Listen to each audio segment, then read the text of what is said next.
حضرت یحییٰ علیہ السلام چھوٹے بچے تھے، ابھی آپ کی عمر مبارک 4 سال تھی، اور اللہ کی بارگاہ میں معافی مانگنا اور گریہ و بکا کرنا، اللہ سے معافی مانگنا اور کثرت سے رونا، یہ عالم اتنا تھا کہ 4-5 سال کی عمر میں دن رات زار و قطار روتے رہتے حضرت یحییٰ علیہ السلام۔ ادھر اللہ کا ذکر ہوتا، عذاب کی بات ہوتی، حساب و کتاب کی بات ہوتی، تو ادھر آپ کے آنسو برسات کی جھڑی کی طرح لگ جاتے، بہنے لگتے، اور اس قدر زار و قطار ہوتے کہ بچپن میں کھانا پینا کئی دن چھوڑ دیتے۔ حضرت زکریہ علیہ السلام آپ کے والد گرامی نے حتیٰ کہ ان کی کثرت بکا اور کثرت گریہ کو دیکھ کر یہ معمول بنا لیا تھا کہ جب ان کی مجلس واعظ میں یہ بیٹھے ہوتے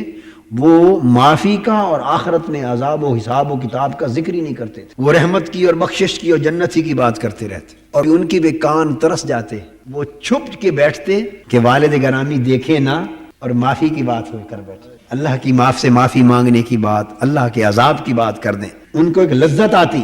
بس چھپ کے بیٹھتے اور بے خیالی میں ان کی زبان سے جملہ نکلتا، ان کا کیف پورا ہوتا۔ ایک روز ستون کے پیچھے چھپ کے بیٹھے تھے، انہوں نے دوزخ کی بات کر دی، جہنم کی بات کر دی، بخشش و مغفرت کی بات کر دی، اس قدر زار و قطار روئے کہ بے ہوش ہو کر زمین پہ گر پڑے۔ جب چیخ نکلی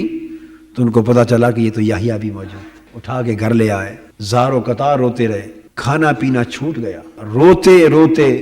بے حال ہو گئے، بالآخر گھر سے باہر نکل گئے، 4 سال عمر، پہاڑوں پر جا پہنچے، ایک پتھر کے اوپر پھر سجدے میں گر گئے غار کے سامنے، اور 3 دن اور 3 راتیں مسلسل خدا کے حضور معافی مانگنے اور رونے میں لگا دی۔ آپ کے والدین ماجدین آپ کو 3 دن تلاش کرتے رہے، تلاش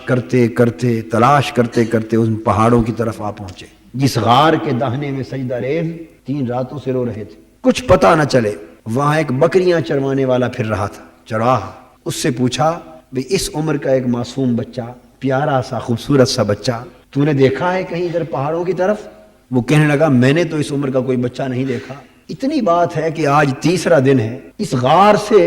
کسی بچے کے رونے کی آواز آتی ہے، دھاڑے مار مار کے روتا ہے، اور 3را دن ہے میری بکریاں بھی کھانا پینا چھوڑ کے اسی غار کے دہنے پہ کھڑی ہو کے اس کا رونا سنتی رہتی ہیں اور روتی رہتی ہیں، ان کی آنکھوں سے آنسو گرتے رہتے ہیں، اس کے رونے میں کوئی اتنا درد ہے، کوئی اتنا سوز ہے، کوئی اتنی آہو بکا ہے، کوئی اتنی عجیب کیفیت ہے کہ آج 3 دن سے میری بکریوں نے بھی کھانا چھوڑ دیا ہے چارہ، اور غار کے دہنے پہ کھڑی ہو کے یہ بھی سنتی رہتی ہیں اور روتی رہتی ہیں، میں خود پریشان ہوں، خدا جانے کون ہے۔ وہ سمجھ گئے کہ اس حال میں رونے والا تو یحییٰ ہی ہو سکتا۔ حضرت یحییٰ علیہ السلام کے قریب اندر گئے، ان کے قدموں کی آہٹ جو سنی، حضرت یحییٰ علیہ السلام نے سر سجدے سے اٹھایا اور پوچھا کہ ملک الموت آ گئے ہو؟ اگر ملک الموت ہو تو چونکہ رونے میں آنکھیں بند تھیں، فرمانے لگے مجھے تھوڑی مہلت دے دے، میں جا کے اپنے ماں باپ سے معافی مانگا۔ وہ فرمانے لگے بیٹے یحییٰ ہم ہی تیرے والدین تمہیں لینے کے لیے آئے۔ گھر لے گئے، جا کے کچھ کھانا کھلایا پلایا، اور ماں نے اپنی گود میں لے کے پیار کیا، فرمایا بیٹے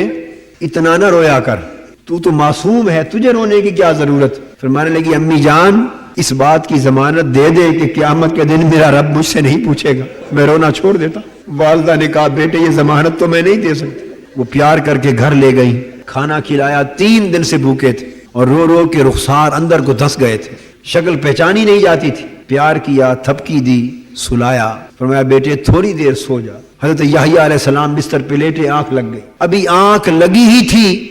نیند آئی کہ نیند کی حالت میں آواز آئی کہ یحییٰ اب آخرت بھول گیا، یحییٰ بھول گیا ہمیں؟ تانگ سجن دی ستیاں آہن جگاوے، پھر اٹھ کھڑے ہوئے اور جنگلوں کی طرف بھاگ گئے۔